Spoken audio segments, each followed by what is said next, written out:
a summer with essence. Just steps up your elegant grace. Beauty with brains puts the world in its place. They like the mic, that truth ignites, burning through the fake in the dead of night. Feminism shaking, red pill faking, they're breaking every chain the culture's making. No simps, no saints, no soft disguise. They see through the games and the alibis. They're not here to please, they're here to lead. Truth and balance, that's the creed. No one's a boom, energy, a truth on fire. They're calling out the world's desire. From fake ideals to more decay, they're lighting up the modern age. No one's safe, not the church, not fame. They're flipping the script, rewriting the game. Love and logic, heart and soul, saving the truth for this nation's soul. Yo, what's up, Gia? What's up? How you doing? How are you doing today? I'm good. I'm You know good. what? You know what? I am doing pretty well. I think Ali Best Stuckey is really mad at me though, because she has doubled down and made multiple videos and comments and posts. I think we're getting to her. I think I've officially gotten to her underneath her skin, and I'm loving it. I'm loving it. It's always something online, right? It's like never ending. It never does end. Today, like, we are going to be talking about like a bunch of weird stuff. I don't even know what these are. Like, what are the levers? Like, I mean, is this like five love languages? Like, So every marriage has invisible levers, and some people don't even actually subconsciously know that they're doing them, right? They could be things to build a connection. They could be a thing to break down a connection. They can be used for respect. They can be used for control. But they're things that I think my ex hid one. I think my ex hid the levers because I couldn't find no levers or any pulleys or any systems, you know. Yeah, some women don't even like. I didn't even know there was a thing, until like I start getting and researching it, right? But once you understand what these things are, it becomes like very obvious. You can see them in every relationship used, and some women don't even realize they're using them. So today we're going to be discussing that, and we're going to be bringing on two special guests that I'm excited to bring on is Rob and Avis Ramble. So who are these folks? Yeah, who are these people? This couple has been married well over 30 years. They have a lot of insight into what makes a marriage work, and they actually have a podcast that they do regularly, and they're very vocal on Twitter, and they just have a lot of foresight and how to handle and cultivating a great marriage. This week we got special guest Rob and Avis Ramble, the dynamic duo couple with 30 plus years of marriage and still going. They're here to share with us how they learn to survive, thrive when other marriages are falling apart. What made them last when others have failed? They're going to talk about levers and how to pull them and which ones not to pull. So without further ado, let's get into it, shall we? Like, so you said they've been married since like Jesus was here. Yes, quite a while. Wow, like, I mean, that's cool. All right, well, you know what? How about we bring them up? Bring them. Let's go. What's up, guys? Hey. Hey, thanks for having us. Yes, nice having you too. So we're gonna get into some great for like being around since Jesus was here, right? Botox. He's talking about me. That is awesome. So, you guys, we're not talking like frame or theory today. You know, we're actually gonna be talking about from both sides of marriage what the battlefield really looks like. You know, and you guys are gonna be our expert witnesses today. You know, like about this lever stuff. Sounds like a lot of pressure, Glenn. Oh, man. I mean, it does. I'm just like, what is this? What's this levers? I got pulleys here. I got to pull this one here. Like, which one makes her walk faster? Yeah. But please, Gia, like, explain like the concept of all this, so for the audience and. Well, I think it's.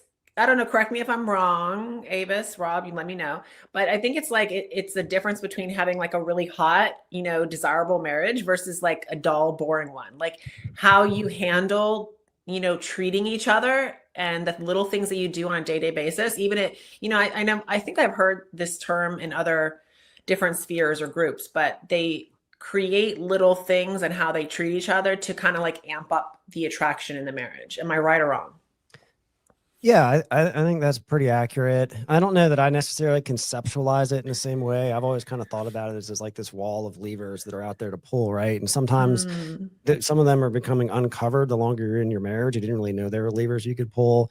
Some of them are very apparent to you when you first get into marriage, right? And then we all kind of have to make decisions about them pulling them. And sometimes, there's side effects to pulling those levers. Sometimes negative side effects, but sometimes the side effects have the greater good, even though there is some negative associated with it, right? Because you hear like, for instance, you'll hear things like the dread game. You'll hear things like, create little drama create little drama. Because women, they hate being bored. We all know this. Oh, those are levers?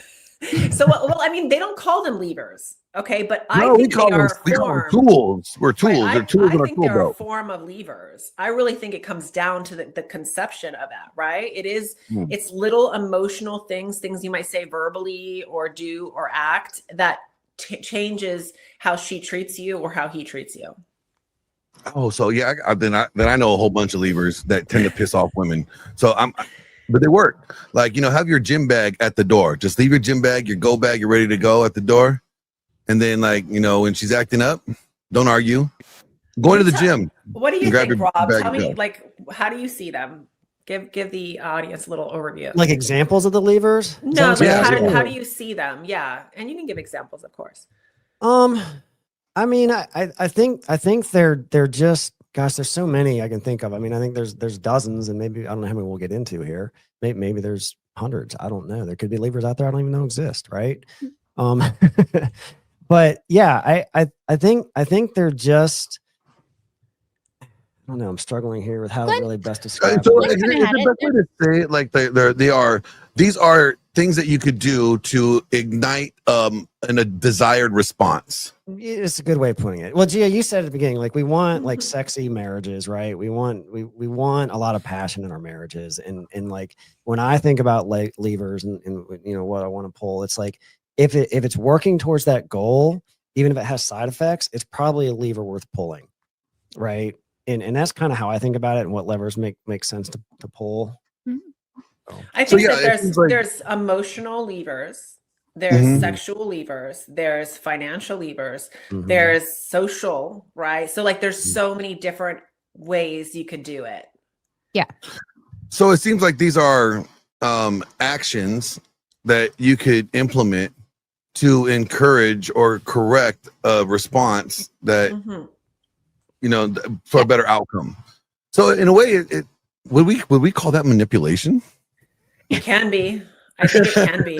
Yeah, because think of it like this. The emotional leverage that somebody might do, because ultimately that's how I think of it, as like a leverage, is, let's say, a woman withholding affection in the marriage, right? That could be a lever to get her husband to do something.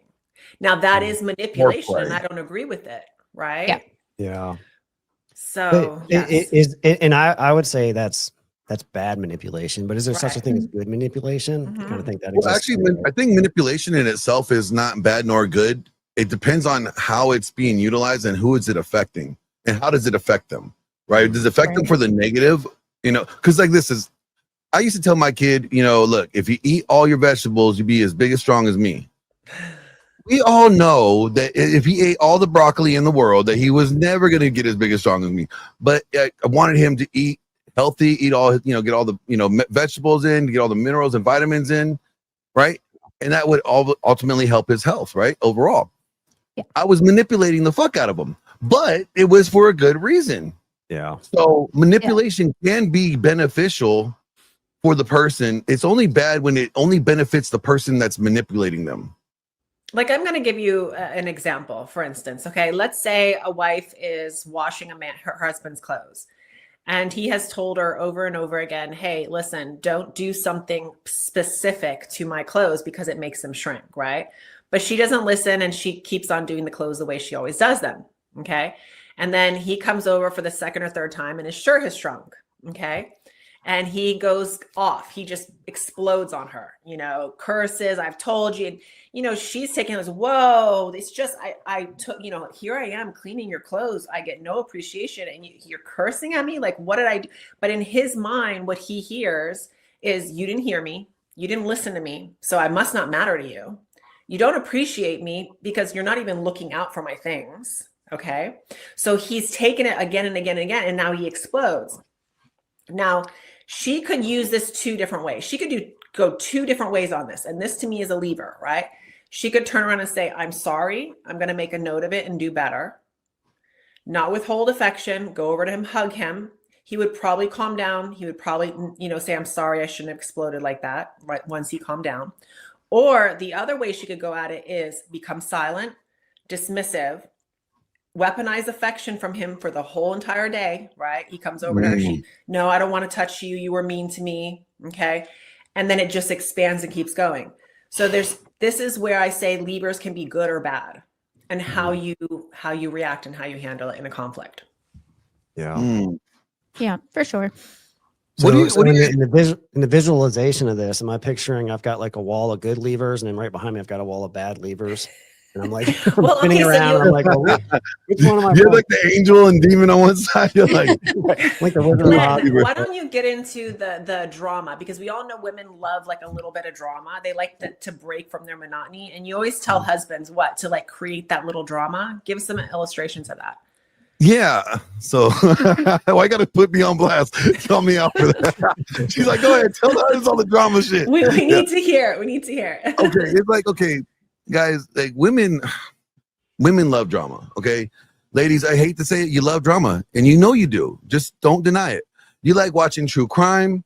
All right. That's drama. You like watching reality TV. You want to see who, Khloe Kardashian is going to be yelling at next, and who might be Kim sleeping with. Right. You love that drama.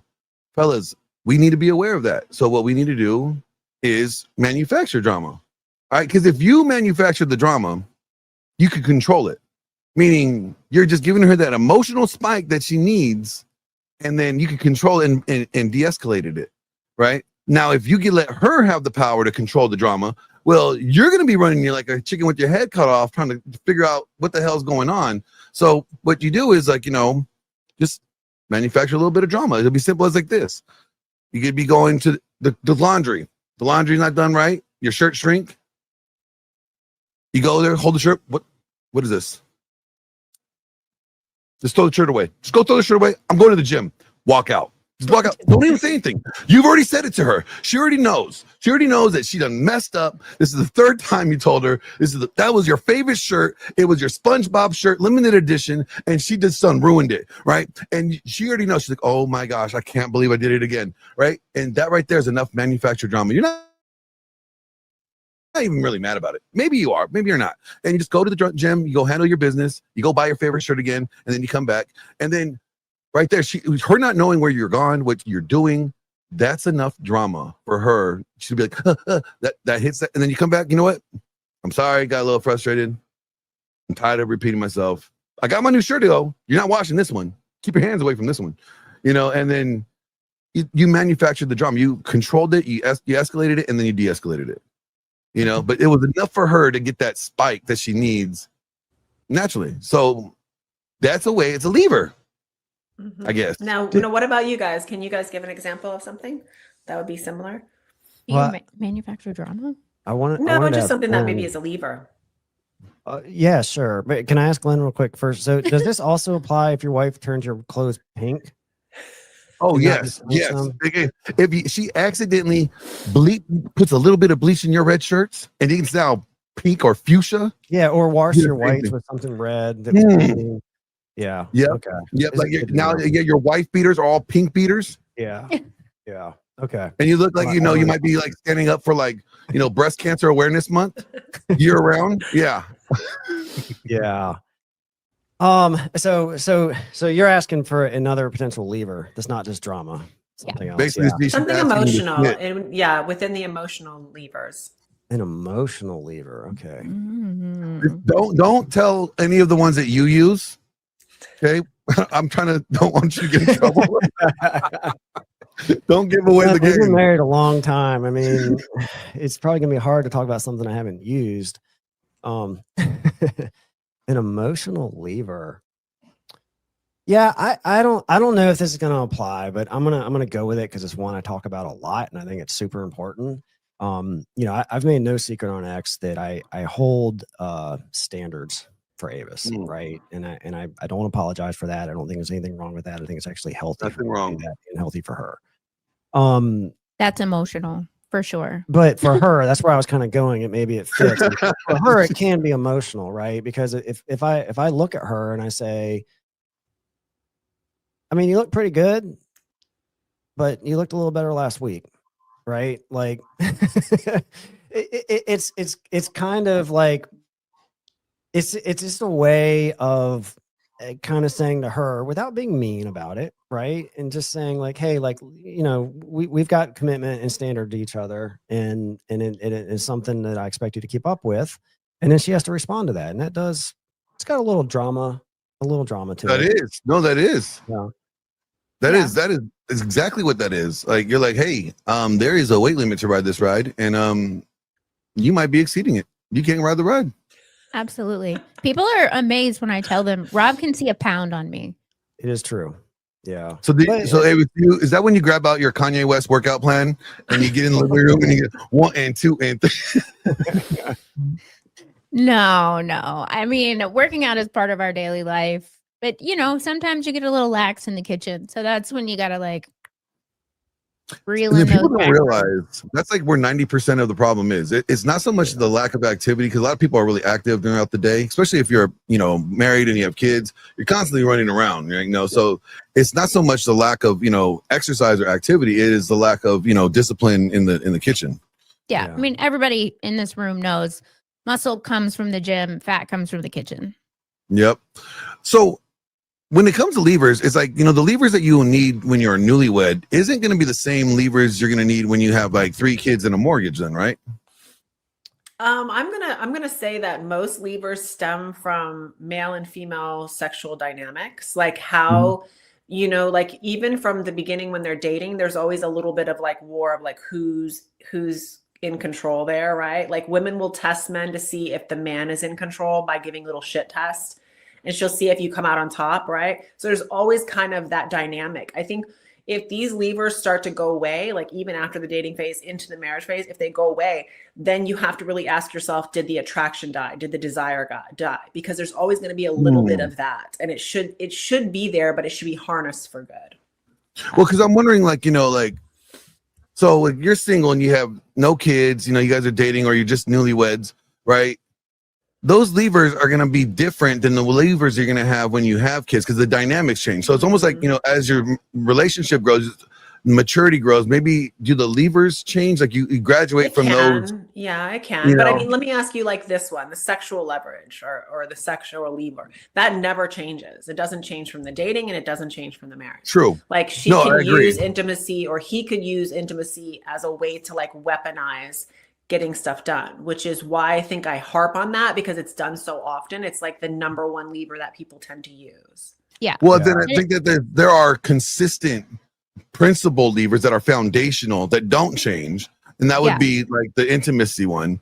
But like when it comes to like work versus like, let's say you have working at home, or no, you're working or you're a stay-at-home wife. Those levers are going to be different. Like how that husband is going to be pulling the levers, or how the wife is going to be pulling the levers, depending on those dynamics, right? Like the lever is going to be different because the situations are going to be different, or the scenarios are going to be different. So like the outcome might be different, right? What do you think, Avis? I think backing it up just a hair, you hit on a very important lever, which is the shit test, which I actually just found the name to in, I think it was Gift's book. That I read, and I was like, oh my gosh, I have done this all of my life, and more in the beginning of our relationship and less as we mature together. Because you're right, like as women, we're always looking for that, like, is he worthy? Can he handle the situation? Right? And you just, I think subconsciously we just do it over and over and over. And if you understand it and you look back, you can see it. Like, and so I think that's, like I said, that one I think is pretty it's pretty common and it stays. And I think as women, I at least didn't even like, it's something we do without even really consciously Yeah, because knowing. it's hardwired. So we want to Yeah. know that we are protected, right? Because technically we cannot protect ourselves. Like we have to be honest. Like the world will tell you, yeah, women are strong. No, come on. Wait a minute, you need men? Yes, a man will overpower us in a second. So we know subconsciously we need a man. We need to know that the man that we're with is actually protecting. You know, it's self-preservation. It's innate. Yeah. Rob, how do you approach shit tests? Because I look at, well, I just want to ask you how you approach it first, then I'll tell you how I look at them. Like, did you get mad at first? You were mad like when she was doing these shit tests? You're like, God dang it, woman. Sure. I mean, early on, right? When you're coming from a background, you don't understand what's going on, right? And you're trying to figure out what's going on, and your wife is coming at you with these things, and you're like, why are you questioning? Of course, like you're not showing me respect. Of course, I care about you. Of course, I'm going to protect you. Of course, I'm going to do all these things. Like, why are you even questioning that, right? Because I think as a man, you can't see it.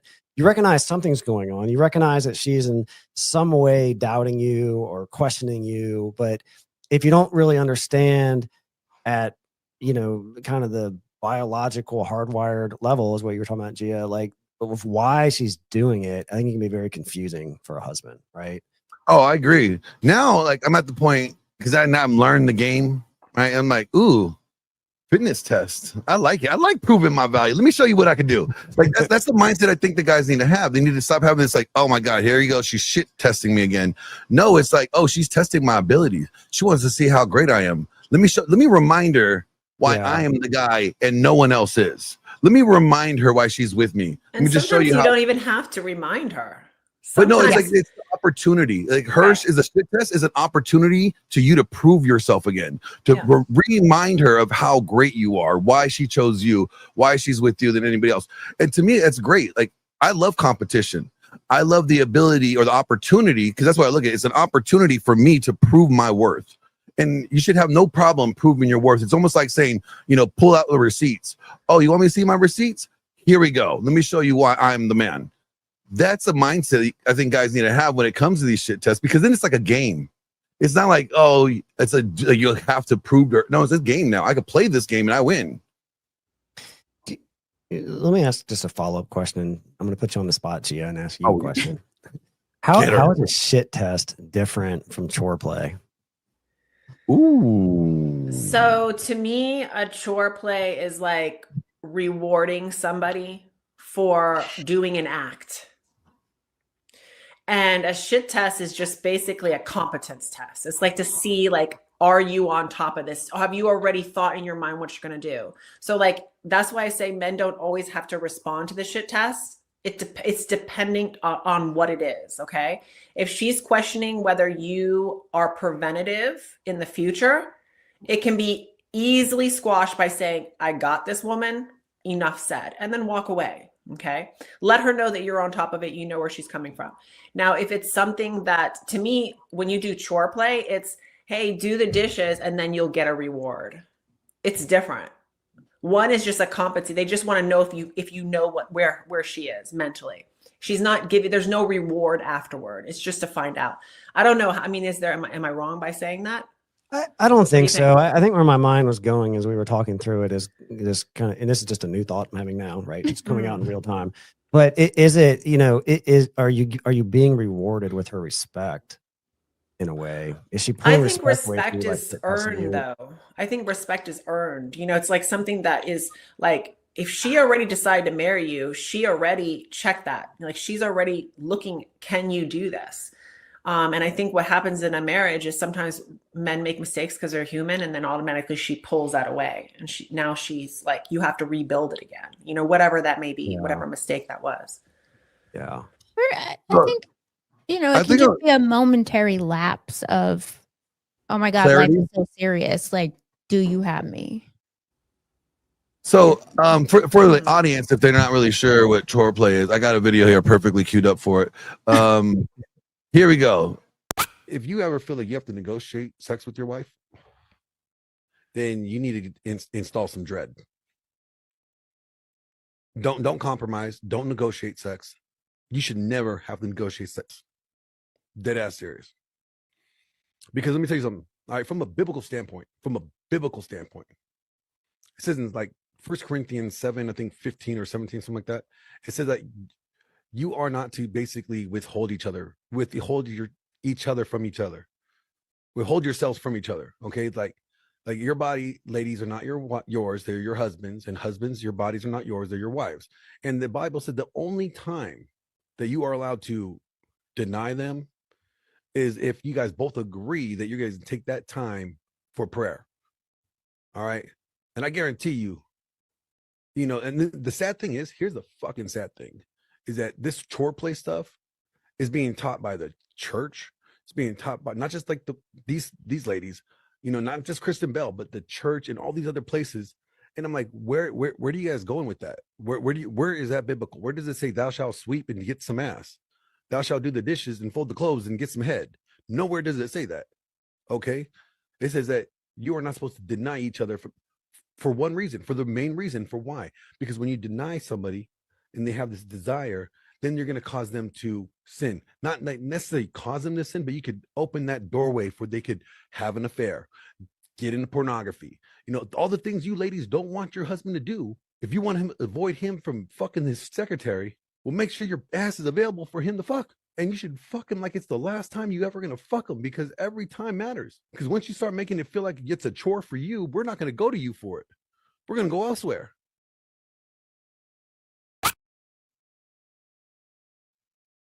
Yeah, so basically what I'm getting is, one is to gain affection, right? Or sex, right? So chore play would be a transactional way to gain affection. So it's kind of like a validation seeking kind of thing. And then the other one is to test competency or test strength. So it's validation testing. It's just the test, not trying to seek validation. So those are the two differences. I think it makes sense. Thank you for talking through that in real time.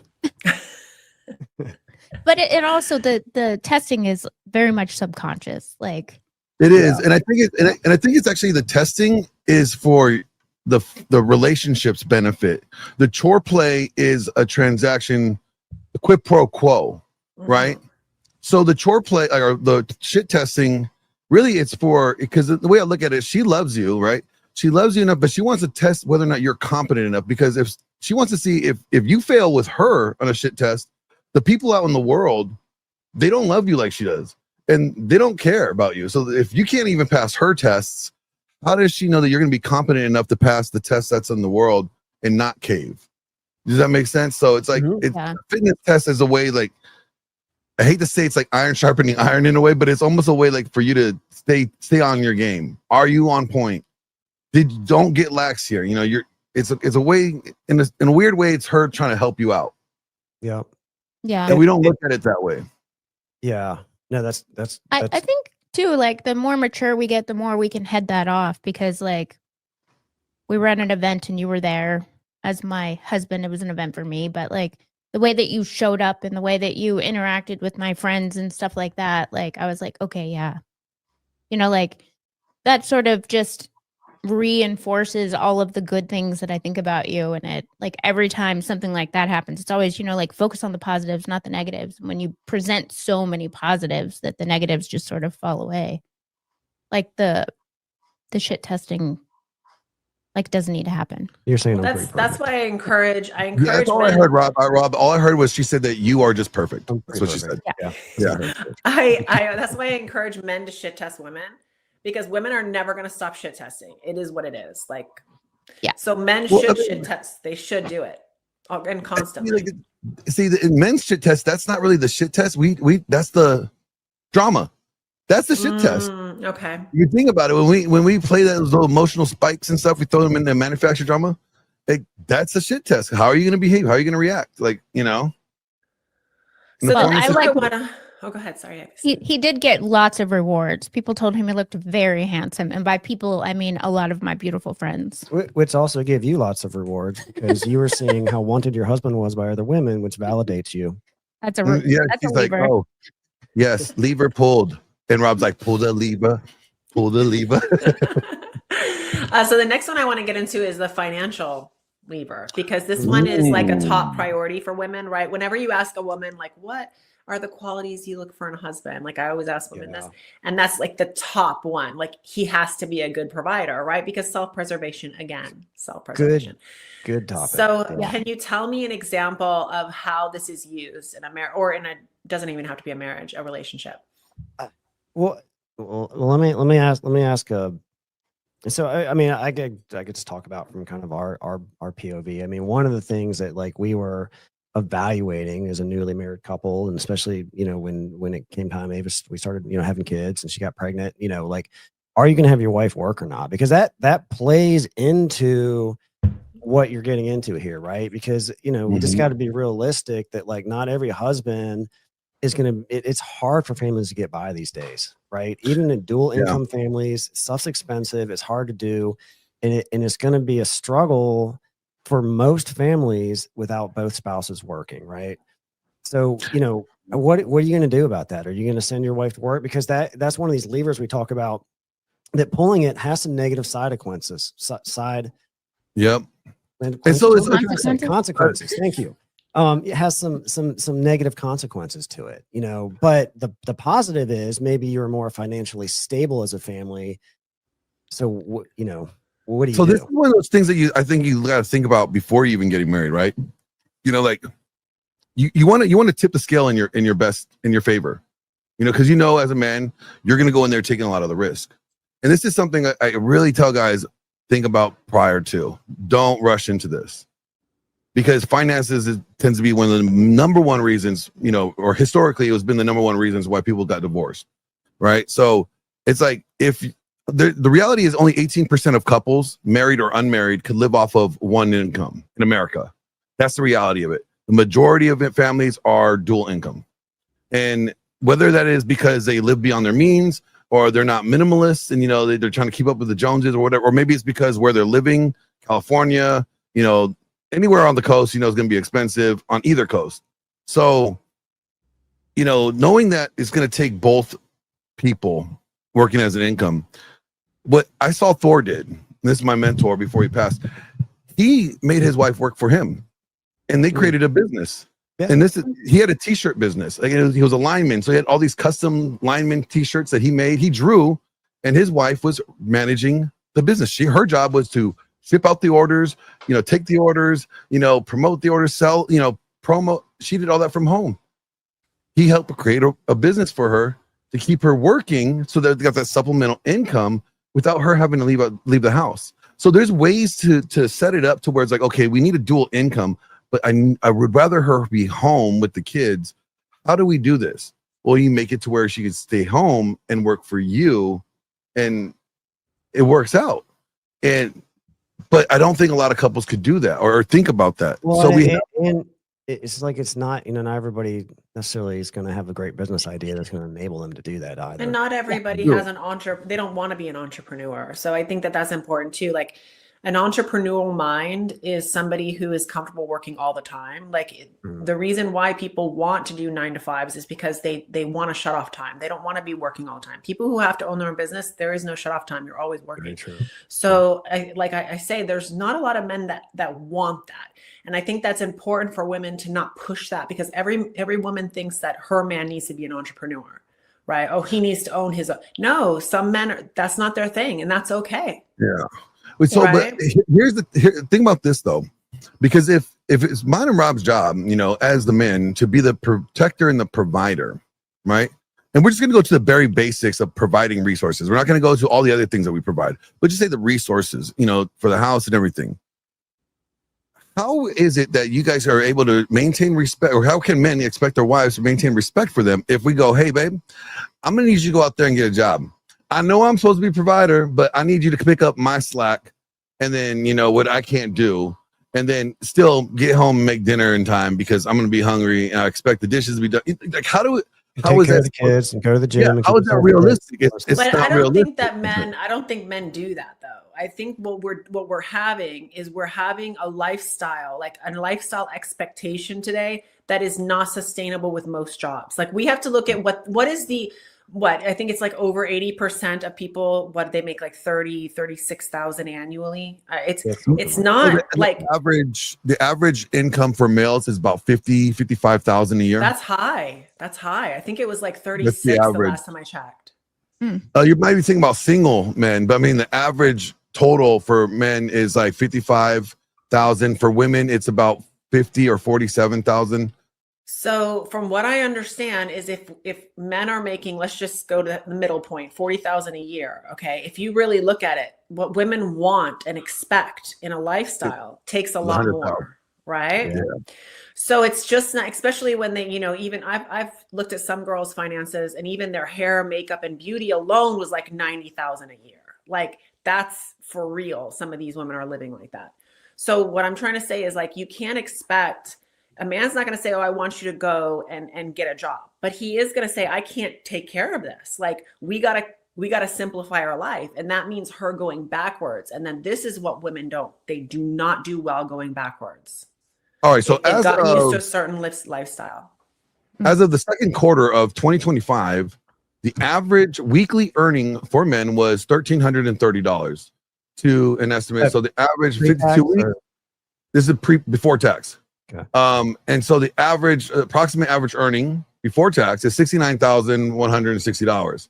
However, a different source says it's $71,090. But the overall breakdown of the weekly factors, 16 to 24 years old, they make about $816 a week. 25 and above, about $1,396. And then 25 to 54 is about $1,391. Men actually go down in income. So the average, they're saying the average in America is about $69,000 before taxes. Now, okay. Yeah. So that's where we would get the whole like 50,000 after taxes, around that 55,000 after taxes, depending on where you live. So we could see like, so, and it says like, the average, what's needed for a family is about 100,000. You need about close to 100,000 for a family of two. And you're not, even at that, you're not living high on the hog. Yeah. Right? No. Yeah. So I then we get into the whole, sorry, go ahead, Avis. Go ahead. Oh, I was just going to say, I think circling back around to it, it's more like for us personally, even when I worked, like we were trying to work out, who's going to pay the bills. And so we passed that back and forth in our early days. And then I was like, because we did it differently because I'm a woman and he's a man and we just think about things differently. Like all the bills got paid, but we just had, I don't know, in some way we did it differently. And when it really started to work for us and is when Rob was like, okay, I'm paying the bills. And I was like, okay, I'm going to stop thinking about it. You tell me how much money can I spend a week without having to ask for money. And that's how we sort of solved it with a allowance, if you will. And that, like him taking the reins and setting the boundaries, this lever that he pulled was like, you don't get to worry about money anymore. And that was like revolutionary for me as a person. So like financially, whether you're working or not, like there's other levers involved with finances as well. Yeah. And it wasn't intuitive for me either. I mean, we both came from pretty broken homes and have great examples, right? Yeah. But like once I had that in my head, it was like this is crazy. Like we can't keep like having these different views of how this is going to be. So it's really funny. So on your lingerie and I'm paying the bills. Yeah. This is what I Here you just pulled up. can spend $10. Yeah. I pulled up like what is the average, like the average income needed to live in America by state, right? And it's ridiculous. You wouldn't believe it. So Hawaii is the most expensive state for a single adult to live comfortably. It takes an average salary of $124,000 for a single adult to cover needs, wants, and long-term savings and income investments. So that's just think about it. For a family, it costs close to $300,000. Now they say in Massachusetts, for average cost for it's over $300,000 for a family to live comfortably in Massachusetts. Yeah. So West Virginia, $80,000. Yeah. Yeah. West Virginia, great state, by the way. It's I love beautiful. West Virginia. That's Yeah, wild. so kind of driving back at the topic. So like if you're if you've got to make the decision, am I going to send my wife to work? Am I not going to send my wife to work? Right. And there's very real things you have to think about in that. And it may require, if the answer to that is I'm not going to pull that lever, I'm not going to send her to work, but that may require, we may have to pick our family up. We may have to move to some West Virginia. Right. You know, Yep. so, you know, Yeah. Yeah. So this is when I get into the whole what is happening in marriages, right? So she wants a certain lifestyle and she's like, yeah, I'm willing to work for it. So she goes to work, she starts working, she starts making more. Then she starts with the whole, I pay the bills, right? So I can do what I want. And here comes a lever. Okay. So financial levers are used constantly in relationships as a way to dominate the relationship. And when this happens and when this is allowed, it emasculates the man over time. So here's the thing. Here's a perfect way to fix this, in my opinion. And this is set on the onset of the relationship, right? I am the leader of this family. At the end, I don't care where the money comes from. I'm the leader. So if you think you could, then you're calling something because goodbye then. Like, it's just immediate. Like, if you're not going to, because things like this, like, I don't have to respect the president, but I respect the office of the president, right? I respect the office that he holds. That's the authority over me. I respect the institution of this thing called marriage enough to where I respect the office that my husband holds. I may not be happy with him, but I respect the office that he holds. And if that's not the principle of the relationship, that right there, that eliminates all the problems. Doesn't matter who brings in what money, who makes more. No. The office that I hold is what you respect. This is not a pay by play, or pay to play, relationship. And I think that's when people think that whoever brings in the most money must mean that they're the ones in charge or they're the authority because they earn the most. No, that has nothing to do with it at all. It's the position that you hold in this relationship. You don't move around your positions. So I think a good solution Avis brought up, right, was she got to the point where she's like, listen, you handle the finances.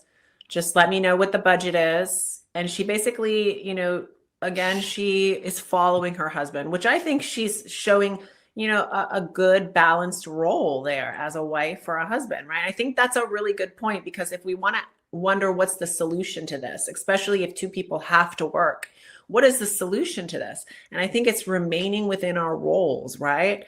Being submissive to our husbands and letting him take the leadership in that, and then accepting that. And if he says that we need to pull back and live more simplistic, then respect that. Don't go, oh no, I'll just go pick up another shift, or oh no, I'm paying the bills, so you can't tell me what to do. It's learning that discernment there. Yeah. And I think what Rob actually hit on is like, by when him taking over the finances, what he said is like, baby girl, this is not your problem. This is not your responsibility. This is mine. And he's like, your job is not to worry about it. You need to go worry about these other things. This is mine. Leave this to me. And that right there is taking full accountability, full authority of the problem, like of the scenario, not depending on her. Because if she has to worry about you fulfilling your job, now she's stressing out. So he just removed that worry and that stress from her. And she's like, okay, here's your allowance. Here's the allowance. This is what you get. This is what you get to spend weekly. That's it. Yeah. And be patient. I think too, just having the long-term outlook on it is, again, I'll just use our own example because it's the easiest thing to talk about. But when Avis and I first got together, we were both working. We were both actually making about the same amount of money. And she got pregnant with our first kid, and we decided I pulled the lever, pull out of the workforce, right? So our income got cut in half. And it was, obviously it was very challenging. So it was traumatic is the word I would like to use. Our lifestyle changed a lot, and as Avis was kind of joking, but not half joking about it, was like, okay, Avis, here's your allowance for the month is $10. But be patient because, with her now being at home, and it alleviated a lot of responsibility for me at the house because now this is her full-time job.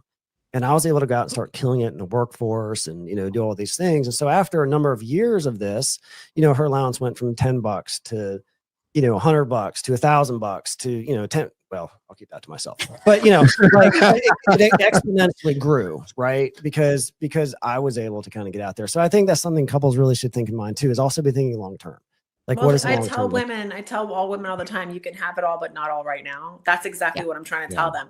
There's going to be stages, or some people call them seasons in a marriage, where you're going to have to pull back. You're going to have to simplify. There was a time I had $60 a week for a budget to pay for my son and my husband. Like, that's all we had for groceries.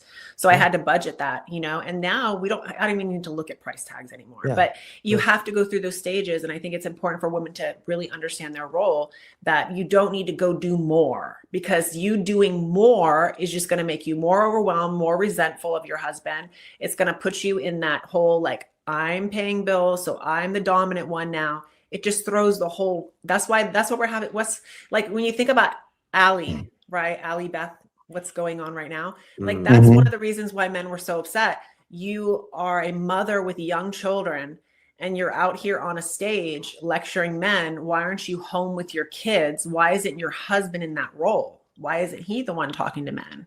So this goes I wonder if he into has the a same porn thing. problem. I wonder if he has a porn problem.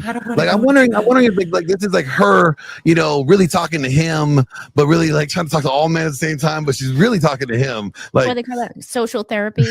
Exactly. How did I somehow know this conversation was going to turn into the porn topic? But actually, I'm going to turn this into another lever, though, because sex is a lever. It could be used to be weaponized, or it could be, used just like the video. Watch. That's sexual leverage. Yeah. So, you love your wife, correct? What kind of question is that, Doc? Well, of course, I love my wife. Okay, well, I asked because she says that you are not being intimate. Of course you would. All right. Can I explain this? Sure. Okay. Look, there's a difference between loving your wife and wanting to fuck. Okay? Completely different. Okay. So, like, for instance, there's a lot of women out there, beautiful women, that I would love to fuck. Does not mean I would want to love them, be in a relationship with them. I understand. Okay, that's what I'm talking about. But when it comes down to this, I just kind of been feeling scammed. Like, I got the limit of the lot. What do you mean by that? Let me explain. Look, when we first got together, she was amazing. She was fun, outgoing, sexy, just, oh my God, just always wanted to be around her. Like, she was flawless. Okay. After we said I do, I guess that translated to I don't have to do anything that I was doing before. But I still do. God forbid I stopped doing anything that I was doing. But all of a sudden, you know what? Sexiness went out the window. Gone. Like, she used to wear these amazing 90s. Sexy. You know what she's wearing now to bed? What? Baggy pants and an old t-shirt. Oh, that's no good. Tell me what the fuck's sexy about that, Doc. Nothing. Nothing. Not even a little bit. Can't even get a little flinch. Nothing. All right? Flatline. Just straight. Okay, I mean, I'm reliving my trauma right now. Okay, that was the outfits was a lever. Okay, that was a bad lever to pull. Baggy sweatpants and old t-shirt is not a good combination, ladies. It's a really bad lever. Don't pull it. But we don't subconsciously do that. We're just trying to be comfortable. But I can see where, that's why I say don't get comfortable all the time. Yeah, I say don't get comfortable. That brings up another lever, right? The hard conversations, because Rob will be like, well, that's not sexy. Where's your little shorts? Go on. We'll turn the heat up. Which, by the way, increases your financials because now your heating bill is going up, right? But unless you have a fire like a wood stove. If you have like one of those wood stoves in there, that'll heat up the whole house. Don't worry. Just yeah. So this brings me into the next one. Oh, go ahead. I was gonna say, like, about the sex though. Sex is a lever that men and women both have a responsibility that they both can pull though, because guys can pull levers that could actually complement and bring positive outcomes like more sex, but we could also not knowingly pull the wrong lever that could actually just cut out sex without even knowing. Like, so how do we like discuss these levers? Like, are these levers always pulled manipulative, like in a malicious way? I don't want to say that when women pull these levers, they do it maliciously, but the outcome is negative. So how like, do we think about it like this? Like a man might get frustrated and be like, "You dumb bitch," or "Shut up," right? Like he'll get pissed, right? And he's just out of like sheer frustration, just like saying it. But that poisons the well, and now she's like, now she doesn't want to love on him or whatever, right? So that could be how he talks to her. But you can follow that up with how we're going to solve this is in the bedroom right now. Go. Yeah. I think that is a thing. I mean, again, I'm just gonna draw from my own personal experience. I keep saying that, I'm like Groundhog Day over here. But I can Avis, even as long as we've been married, I know people may find this hard to believe, she still gets an attitude sometimes. It does happen. And like I can pull that lever. I'm like, you know what? We're gonna go have some crazy freaking sex, right? And it works. Like the next day, like she's glowing. Her attitude is completely different, right? Things are like so. I do think that's Rob, so I have a question for you, Rob. I have a question for you. Like, you ever notice like it's like, maybe 2-3 days go by, no action, right? And you just see her get a little bit more fussier, and she get a little more snooty, and she cops an attitude. Like she almost writing checks that her little ass can't cash, and you're like, wait a minute, how many? You know what? I know what it is. You need some sex therapy. Room. Is that what it is? Yeah. Yeah, like all these women on Twitter that are so nasty and come at us and whatever, they're missing some good D. That's all I got. They are underfucked. I agree. Yeah. 100%. I mean, as a woman, it's your real superpower. I mean, you might call it manipulation, but like sex makes everything better. Like if the sex is good, life is good. Yeah. Get that down pat and pretty much everything else runs smoothly. Mm-hmm.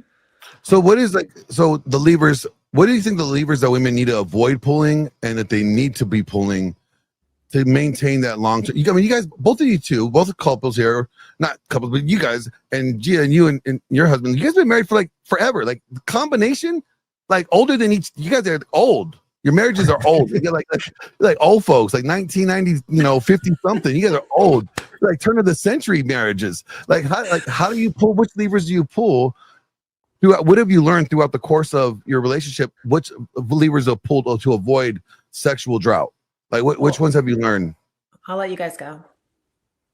Fitness. Yeah, I mean, it's a huge one. You got to be attracted, right? Attraction is huge. And I know all of us here recognize that, right? And I know a lot of people out on X don't seem to recognize that.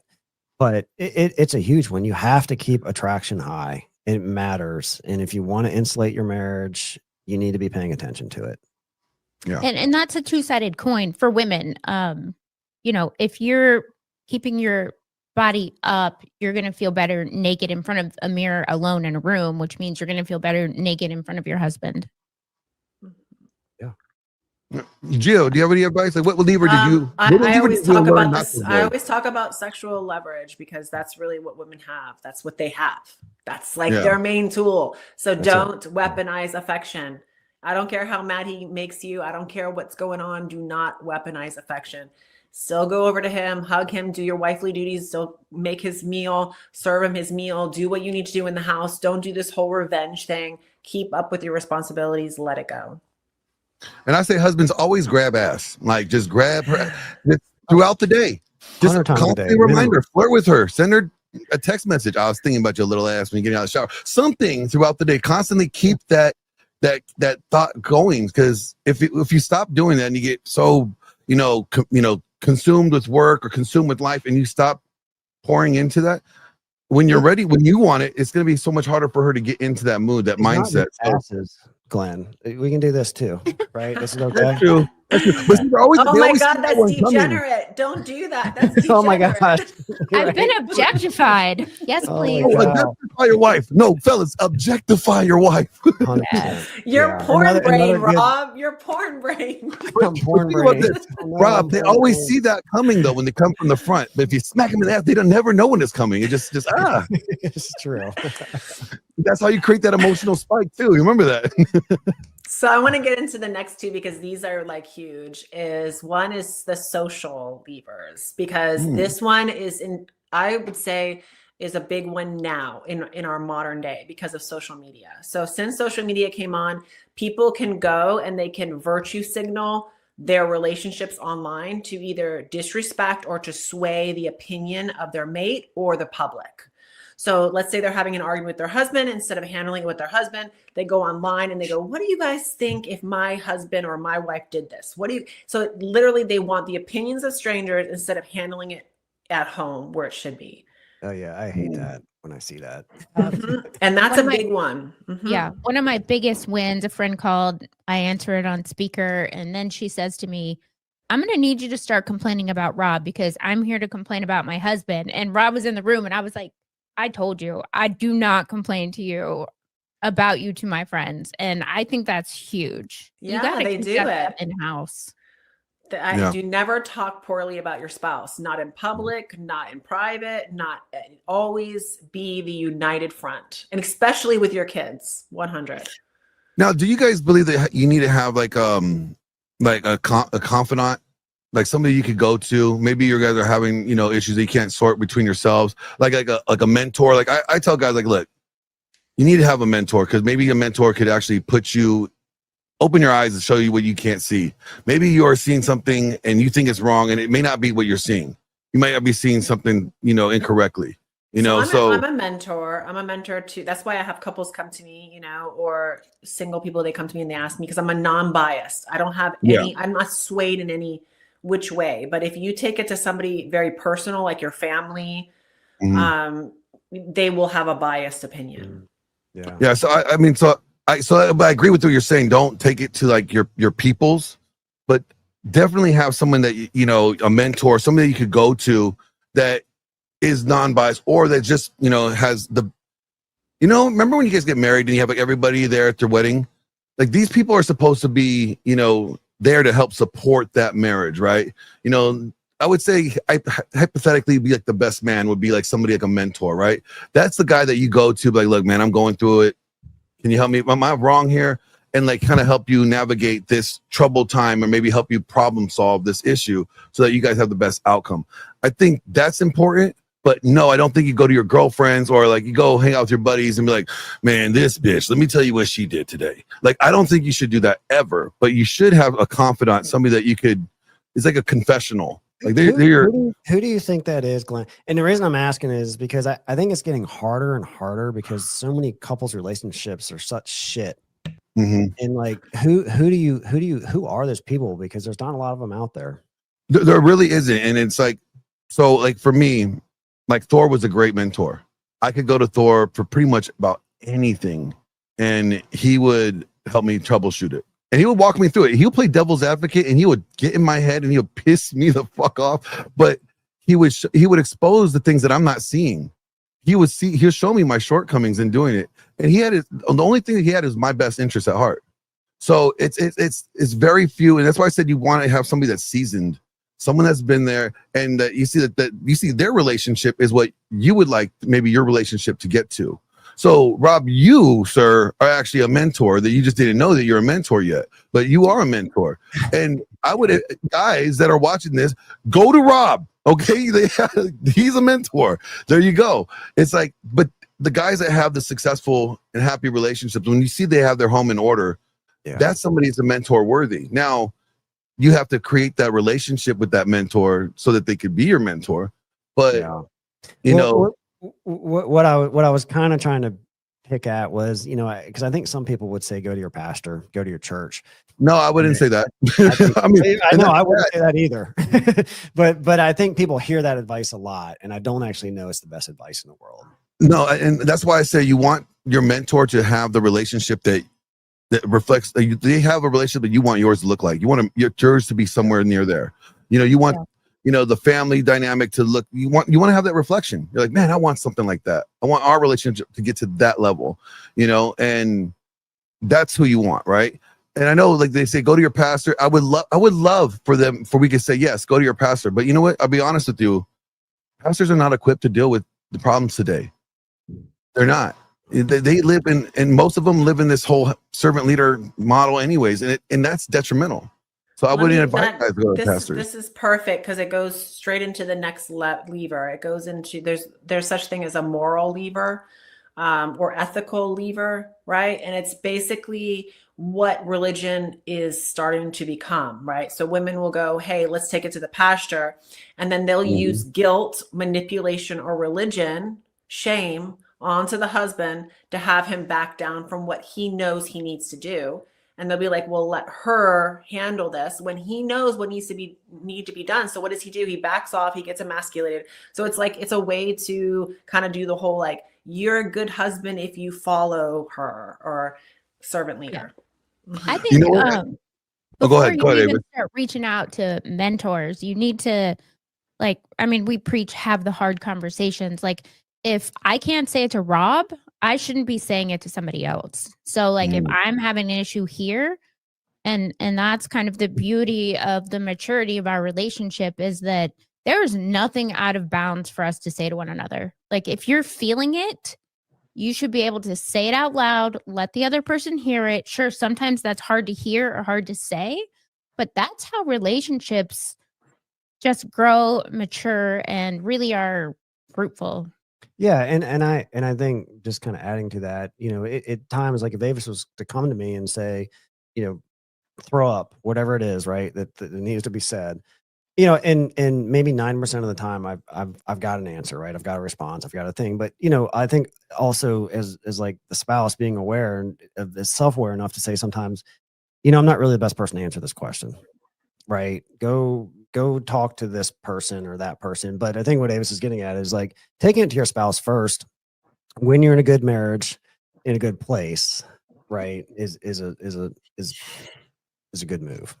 So let me point out something that Gio was talking about, what pastors don't realize, and they should learn this. I don't know why they're not learning this, but when a wife is choosing to go to another person to be an authority, to surpass her husband's authority, right, and to try to get this person, the pastor, to be the authority, she is disrespecting their marriage. Okay, when you're saying, now, mind you, this is not what I'm saying, like the husband's doing something shady and wrong and the wife doesn't want to really do this, it's something bad. But you know, I'm not talking about that. I'm talking about, like, you know, the husband said, no, this is what we're going to do, this is best for our family, we're going to cut back the finances, we're going to be a little bit tighter, and she may not like that, right? So she goes to the pastor and says something, you know, right there, that's her averting his authority. That's her saying, fuck you, and I'm going to get some other authority, a higher authority than you, to oversee it. So then right there, that's disrespect. And pastors need to realize when these women come to them complaining about their husbands all the time, unless the husband talks to you, you are actually being weaponized against that home to emasculate his authority, to override his authority in his household. That is detrimental to the relationship, because now the husband is not in charge, because she's just going to keep on going to this other authority that seems to rule in her favor. And she's married really to the husband or to the pastor at that time. She's not respecting the husband's authority. It's the pastor's. Yeah, I got just a super quick story I can share about that. You know, early on in our marriage, we were having an issue, and it just wasn't getting resolved. And Avis, she went to the church and went to the pastor, and honestly, even at the time and the headspace I was in, and you know, still trying to kind of figure out how to be the right leader and those sorts of things, I was like, yeah, go talk to the pastor. Why not? Go talk to the pastor. So she goes to talk to the pastor, and the pastor says to her, I think you guys should separate. Oh my. Yeah. And Avis, to her credit, came home and told me this, and she said, no, that's absurdity. Like, we're not. And that was a big, like, kind of light bulb moment for me. I was like, what the fuck is going on? You don't know how many times I've heard that. You're not the only. I think I told you about when we were talking on the phone a while back. I mentioned to you this very similar scenario I was in with that. And it's just like, I don't understand how pastors could say that. What does it say in the Bible? Like, what God has joined together, let no man separate. And then you're sitting here like, oh, you know what? I think y'all need to separate. Yeah. I mean, I hate to be, because I'm not, I love Jesus. I'm a Jesus guy, right? Yeah. Yes, we're all are. But like, and I hate to keep bashing on the church, but this is the reality. A lot of the shit that is happening is ruining people's marriages. Yeah, and clearly it was an issue we easily worked out because Yeah, here we here we sit are. today. Right. Yeah, that was stupid as the dumbest advice ever. Yeah. And think about it. If you, Avis, you would have taken that advice, you could have been another statistic. You just Yeah. could have been easily another divorce. And this is what I don't understand why the church doesn't get, that the church actually, currently the way the church is set up, it causes more divorces than it saves marriages. So when people say, you know, marriage counseling or porn saves more marriages, keeps marriages together longer than or better than marriage counseling does, it does. And it's sad because at least the guy's being pacified and the marriage is not getting ended in divorce. But when they go to marriage counseling or they go to the church for therapy or whatever, we see that go ahead. I think you guys need to separate. I mean, like, I knew we weren't going to get away from the porn star topic. I know. So the last one of these levers is the maturity lever. And this one I say because the person who stays calm in a conflict holds the power. I've always said this. The person who can basically doesn't react, doesn't let their emotions get a hold of them, they will end up controlling the outcome. And this is a lever that I think the red pill talks about a lot, right? Not using indifference. Indifference is power. And it's the same thing. When she says something that's absurd or irrational, don't react to it. Don't be emotional. And for us women, you know, same thing. If our husband's getting aggressive and angry and calling us names, don't react to it. Stay calm, stay quiet, take a breather, you know, don't weaponize affection back, and he'll calm down and he'll think about what's going on. Yeah, I think it's more about how the way men and women problem solve, right? You know, women are very reactive. And see what men have done over time, we have adopted women's way of problem solving or reacting to things. You know, men are supposed to be more proactive. You know, like we're supposed to be the problem solver before the problem is even there. Like we should be solving problems that you guys don't even realize that are there. That's how it should be, because women are more emotional. So like, you know, like Rob was saying, like, you know, Avis came down and just kind of just blah, right? You know, you have one or two options here. You could be like, okay, do I need to fix this, or does she want me to feel this? And a lot of guys don't realize, like, when your woman is coming to you and giving you a bunch of blah, like, they actually don't want you to fix it. They just want you to validate their feelings. All right. It's actually, women think when women come up with solutions, they come through it through talking about it. So when a woman's rambling about things, she's actually trying to like put puzzle pieces to try to come up with a solution. It's just the way that women fix versus men. I really do. I'm solid on that. What do you think, Avis?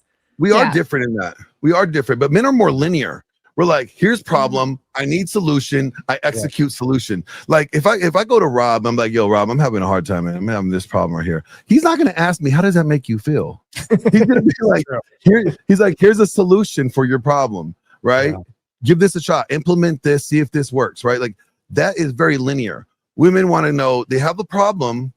They want their feelings validated about the problem. That's the whole talking it through part. Right. And they think that in that validating and talking it through experience with somebody, that they're going to somehow get the pieces put together. They want you to feel the emotions along with them.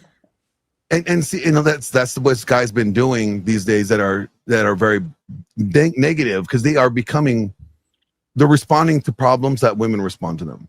Like if I ever heard a guy tell me, like, you know, here's my problem, and let me tell you how it makes me feel, I really don't care. Let's just get to, you know, let's put your feelings to a side. Let's just address the problem, right? And knowing how to respond to that dynamic is important, because one shows you're competent. So when your woman is having an issue or she's bringing issues to you, and you're able to maintain that stoic, you know, okay, okay, cool. You know, like you're just able to not react to her. You already know that you're already working the solution in your head. That right there shows you that, okay, she knows that she can rest in you. You're supposed to be the rock in her storm. She's chaos. The woman's chaos. You can't be chaos with her. And I think that's where guys really kind of screw up, is because they back and forth. You know, she throws it at him and then he throws it right back, and without realizing, like, oh, okay, hold on. What do I need to do right now?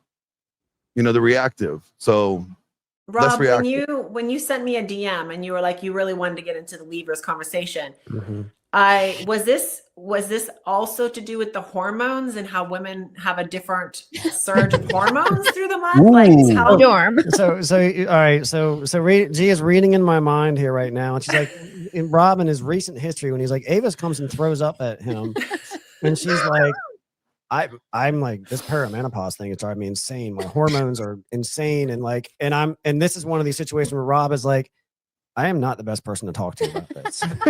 Like, I want to help you, and I will give you all the tools that you need to get the help, whatever that is. But you got to solve that with somebody else, because I'm not the expert here. But so, yeah, because throughout the month, right? So women will have a surge of different hormones throughout the month. yes. So if she is more emotional and like wants to cry, she is a lot of estrogen, more estrogen dominant, right? Yes. If she's having trouble sleeping, moody, she's not resting, she's having progesterone. The progesterone's being dipped. If she is sluggish, tired, lethargic, the testosterone is missing. So yes, I think that women don't like. I don't think most people understand women. Where's the porn star in the cycle? That's when everything's That's balanced. the ovulation, right?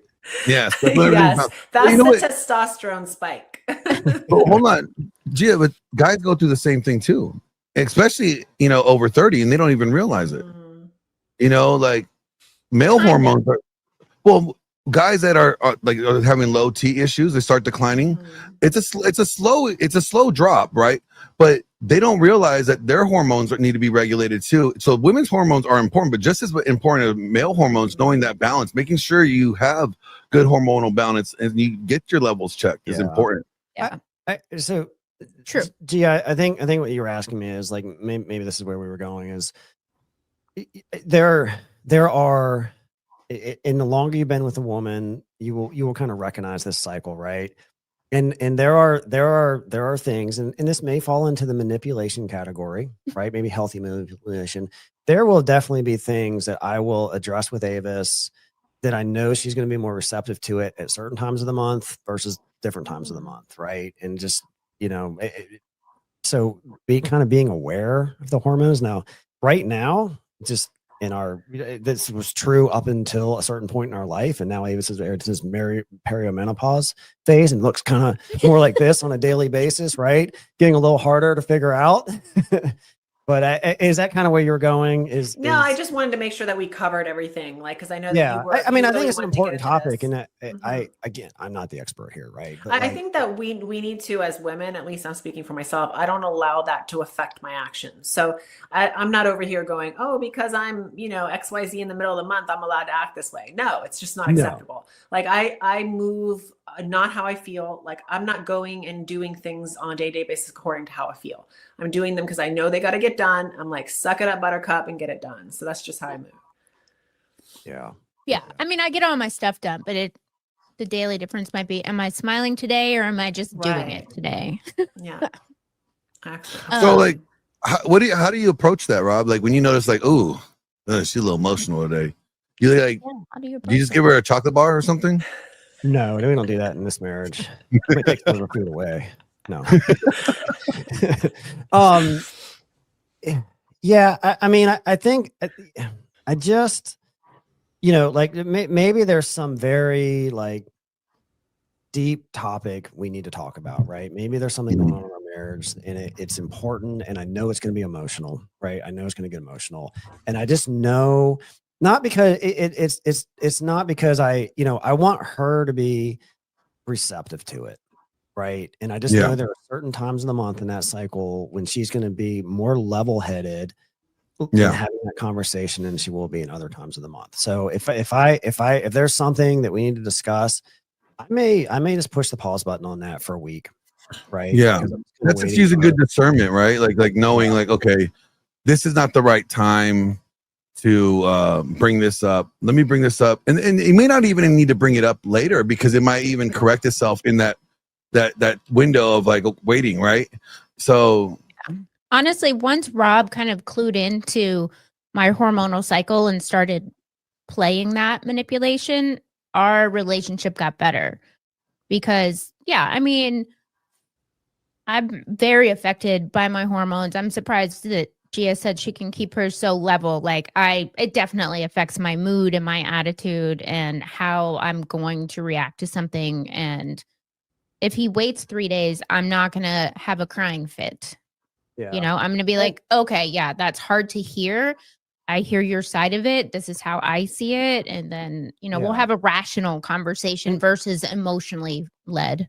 I mean, if you're a husband and you don't want to pay attention to that, that's fine. I mean, have that conversation whenever you want to have it, but just understand at certain times of the month you're swimming upstream, and it's gonna make it a lot more difficult. Yeah, and it's like, you know, when if you're the husband, you have to communicate to your audience, right? So talk to your wife the way that she's gonna be able to best receive it, and know when that time is, right? It could be a hormonal issue. It could also be a chaotic issue with the kids and everything. You know, pick the right time to address the issue when you need to address the issue. Now, there's certain things. Sorry. Go ahead. No, good. I was gonna say we do the same things as women, right? Like if he's been out of the house working all day and he comes in, we don't hit him right away with our problems. You know, we greet him. We make sure that he has time to decompress. Or, you know, if I know he's had a full day of meetings in his office and he comes out, like, again, let him decompress. Like you don't hit your man with everything of the day, like even if the toilet is broken, right? Like you wait until the time is right. It's kind of the same thing. Yeah, it's just like, as Gia would always say, that's discernment. It's discernment. Discernment. Is that what Gia said? I'm gonna stop repeating myself. You're gonna start making like, I'm like, hold on. I'm gonna make a sound drop. I'm like, hold on, it's Gia. Discernment. If you really want to make one that gets people going, you need the one that says you have 3 holes, sis. Porn star. Fuck your husband like a porn Hold on, you gotta star. say it right, because I'm recording this and I will make a sound drop out of it. Please Fuck your believe. husband like a porn star. That's being recorded. That's it. It's a sound drop now. Solution to I all know, problems. I'm not apologizing for that. Yeah, don't apologize. Well, you guys, we have hit that hour and 15-minute mark, you know, and so I want to say it's a good time to wrap it up like a condom. So how about we say our final words when it talks about these levers, starting with well, we're gonna go with Avis because I like Rob. I can give him a little bit more extra time. Wait, what's the assignment? Levers. What do you want to say? Levers. About Final thoughts on levers. Oh, final word on levers. Know the ones that benefit you the best, and you know, don't be afraid. Glenn's gonna call it manipulation. I'm gonna call it relationship success. Hey, manipulate that relationship so it's successful. I like it. Rob, on you. All the time that you want. All the time that I want. All right, hang on. Let's get that now. No, I would say be a student. You know, be a student of. There's a bunch of levers out there. We just touched the tip of the iceberg here, right? And learn what they are. Some of them you're going to know kind of intuitively. Some of them you're not going to know. Observe the couples you know that have good marriages. What levers are they pulling? You know, so I think that would kind of be my final word is just become a student of this and really what does this mean, and understanding what all the possibilities are and what makes sense for you and where you're at in the point in time in your relationship. Yeah, I agree. Gia. So I'm going to be real short with it. Just basically a healthy marriage is a nice balance of all of these. It's learning that it's being self-aware that if somebody is constantly the only one pulling these levers and in a negative way, it's used for control. And it's something that should never be tolerated or accepted in a relationship. So that's where I'm going to end it. Yeah. And I was just saying right before we go, but you guys stay back here with us after we wrap. But I'm also saying, you know what, guys, like it's your job to be like observant of this, knowing what levers to pull, knowing what levers not to pull, what time to pull them. These are all beneficial to you if you want your relationship to be successful in the long run. You know, as Rob said, be a student, you know, be attentive, be intentional with this as well. If not, if you let it lax, then to me, it just kind of falls into bad leadership. So the best thing to do is be a good student, understand what levers that works with you and your relationship, and don't be afraid to pull them. 100% endorsed. Yes. See, we got it endorsed by Rob and Avis. We got the whole stamp of approval. ladies and gentlemen, this has been another episode of Lawrence and Gia Reacts.